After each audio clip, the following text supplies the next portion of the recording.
ठगहरू पार्टीभित्र पाल्ने, रविलाई फसाउनलाई खाली कागज फाल्ने।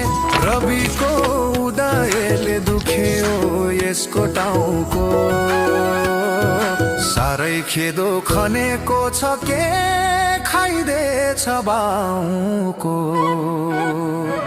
यस्ता गीत लेख्न नपरोस्, गगन जस्तो पापी मान्छे यो जुनीमा देख्न नपरोस्। भगवान गगन जस्तो पापी मान्छे यो जुनीमा देख्न नपरोस्। मैले कुनै पनि सहकारीको ऋण लिएको छैन भनेको ठाउँमा सहकारीमा आफै लिखित गरेर माग फारम भरेर लिएको पेश गरौँ।